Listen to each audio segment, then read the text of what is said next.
চাচাতো বোনের মানে ফাঁদে পড়ে যে ফেসবুক আইডি খুললাম, আমার জীবনের 1% সুখ, বাকি 99% দুঃখ কষ্ট নিয়ে আলহামদুলিল্লাহ সুন্দরময় পৃথিবীতে অনেক ভালো দিন কাটাচ্ছি। আমি মোহনা আমার সাদা কালো পেন্সিল আঁকার জীবনটাকে আমি এই পৃথিবীর সুন্দর হাজারো রঙের ভিড়ে থেকে আমার জীবনটাকে রঙিয়ে করতে ব্যর্থ হয়েছি। এজন্য আমার এই ভালোবাসার বাংলাদেশ আমার আশা অনেক যে আমার মতো ভুল যেন কোনো মেয়ে না করে, তার জন্য একটা সিনিয়র জুনিয়র ভাইয়া আপুদের জন্য একটা গুরুত্বপূর্ণ SMS। এই গল্পটা তো বলতে হবে তাই না মোনা, যাতে মানুষ বুঝতে পারে। হ্যাঁ, তাহলে মনটাকে একটু শক্ত রেখে আমরা গল্পটা শুনি। জি। কি হয়েছিল? আমি নতুন ফোন কিনছিলাম। আমার ভাইয়া আর আম্মু মিলে আমার অনেক শখ ছিল যে আমার একটা ফোন লাগবে। আমি বাসায় নিরিবিলি একা থাকতাম বলে পরে একটা ফোন কিনলাম। কেনার পরে আমি তো অতটা বুঝি না ফোন সম্পর্কে, কোনো রকম একটু ভিডিও দেখতাম এগুলাই। পরে আমার একটা চাচাতো বোনের মানে ফাঁদে পড়ে যে ফেসবুক আইডি খুললাম, তারপর থেকে আমি তো ওগুলো বুঝি নাই। আর আমার বাবা তো এগুলা অ্যালাউ করে না কথা বলা, ফোন ইউজ করা। কিন্তু শখ ছিল বাসায় একা থাকি, পড়াশোনা হচ্ছিল। পরে ফেসবুকে অনেকজনের রিকোয়েস্ট আসতেই থাকে, পরে আমি অ্যাকসেপ্ট করি। কিন্তু ভালো লাগে না কারোর সাথে পরিচয় দেওয়ার জন্য।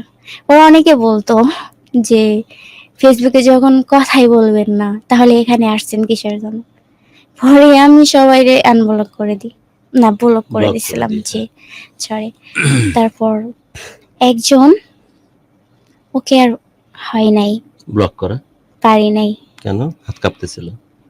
না, কাঁপে নাই, মন চায় না, জানি না, আমার হয়তো মন চায় না, মন চায় নাই হয়তো বা তার হাতেই জীবনটা ধ্বংস হওয়ার জন্য, এজন্য হয় নাই।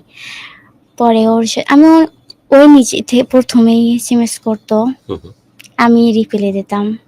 তাছাড়া আমি আগে থেকে কখনোই টেক্সট করতাম না তাকে। মাঝে মাঝে ঝগড়াও হতো। উনি প্রথমে জায়গায় ওই দিছিল, হ্যালো দিছিল, পরে আমি সালাম দিছিলাম। বলে কি করেন? পরে আমি বলছি, মজা করে বলছি আমি শ্বশুর বাড়ি জব করি। আচ্ছা। পরে বলছি কি শিওর? আমি কি হ্যাঁ শ্বশুর বাড়ি জব করি। পড়াশোনা করে না, ম্যারিড না। মানে বলছি শ্বশুর বাড়ি তো জব করে। পরে বলছে মিথ্যা কথা বলেন কেন? অনেক মজা করে বলতেছে। পরে বলছে কি আপনার বাড়ি, তো অনেক মজা করতে পারেন, আপনার বাড়ি কোথায়? তারপর এগুলো বল। আমি কি আমি বুঝি না ফেসবুকে এখানে কথা বললে ইন্টারভিউ দেওয়া লাগে, তো ঘর কই, বারান্দা কই, জানলা কই, এগুলোই আমি পরে আপনি এত কথা বলেন কেন? পরে আমি বলছি কি আপনার সাথে আমার কথা বলতে ভালো লাগে না, আমি কারোর সাথে কথা বলতে ভালো লাগে না। পরে বলছি কি কেন ভালো লাগবে না? পরে ওনার সাথে আমার অনেক কি খুনসুটি ঝগড়া হতো। পরে বলছি কি যে আমি বলছি কি দাঁড়ান না, বলছি কি যে আপনাকে না সিআইডিতে চাকরি দেওয়া উচিত। আমি কোশ্চেন করে, হ্যাঁ অনেকে করে।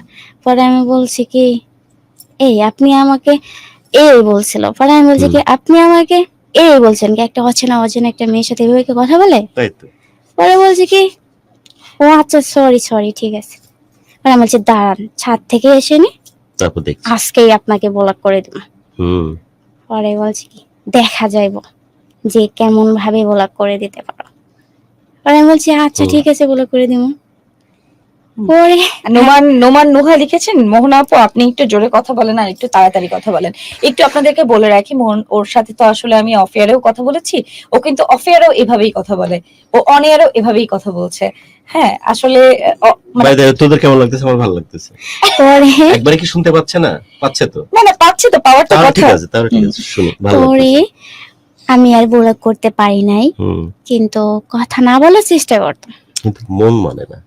জি কেমন যেন অদ্ভুত একটা তারপরে ওনার সাথে আমার কন্টিনিউ মানে আমি কখনোই এসএমএস করতাম না। ও করলে আমার তখন? দিক থেকে আমি সবসময় থাকতাম যে ওই দিত, আমি রিপ্লাই দিতাম। নিষেধ করলেও আমার সাথে কথা বলার চেষ্টা করতো। পরে হঠাৎ করে একদিন বলতেছে কি, ও আমি ওনার পরিচয় জানছি, বলে যে আমি হচ্ছে হুজুর, মাদ্রাসায় নামাজ পড়াই। আমাকে কেমন হুজুর? আপনার ফেসবুকে আইডিতে তো অনেক মেয়েদের নামে মানে কি মজা করে করে পোস্ট ছাড়ছে। বলছি হুজুরা কি কখনো এরকম করে? বলছে কি হ্যাঁ, তো পারে না হুজুরা। পরে সে আমি বলছি ওগুলো ডিলিট করেন, তাহলে আমি কথা বলতে পারি। সবটি ডিলিট করে দিছে।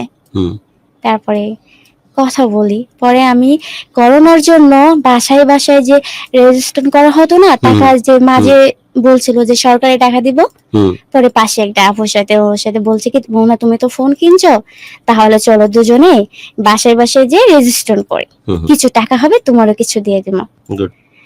এইভাবে বাসায় বসে থাকো শুধু মন খারাপ থেকে। আমি আচ্ছা ঠিক আছে। পরে ওনাকে বললাম কি যে আমি আপনার সাথে কথা বলতে পারবো না। পরে বলে কেন?